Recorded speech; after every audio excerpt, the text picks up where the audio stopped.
Everywhere you go, in the city or the country, rock beds are beneath you for thousands of feet. Deep in the beds, heat and pressure turn decaying plants and animals into oil and gas.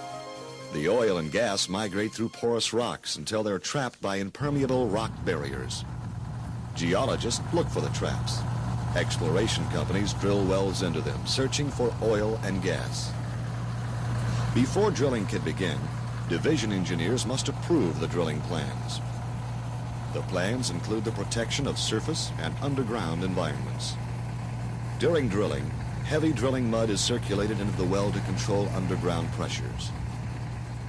Blowout prevention equipment installed on every wellhead acts as a backup pressure control system. With it, a well can be shut in at any time. Division engineers specify the blowout prevention equipment used on each well. They witness tests to ensure the equipment is in operating order. Good well control training and widespread use of blowout prevention equipment have made California blowouts rare. About 68,000 oil and gas wells were drilled in the state from 1954 through 1980. Only 31 blowouts occurred during this time, with little environmental damage. Drilling oil wells in an urban area is a safe but sometimes noisy task. Therefore, drilling rigs are especially designed to muffle sound.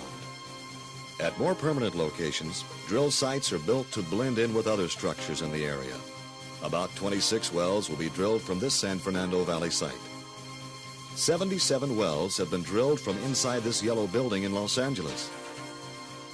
Derricks on this landscape drilling island in Long Beach Harbor have been mistaken for apartment buildings. Most oil and gas wells are drilled through water zones. Fluids from oil, gas, and water zones must not mix. To prevent this during drilling, heavy mud is pumped into the well bore. These zones are sealed when sections of pipe, called casing, are cemented in the hole.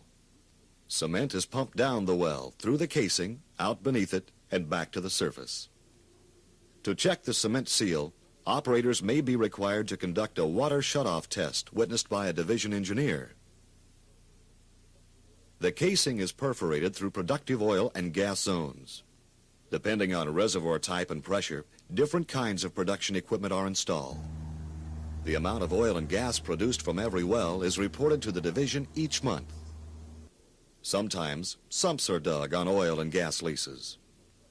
The sumps, open depressions holding oil and water, can be dangerous to wildlife.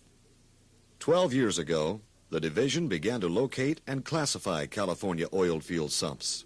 Today, all of the hazardous sumps have been screened or eliminated. Good housekeeping is encouraged at all oil and gas leases. This makes leases more attractive, safer, and environmentally acceptable. Each year, recipients are chosen for a lease award. Dry holes and wells no longer commercially productive are abandoned. To abandon a well, cement is placed across all oil zones,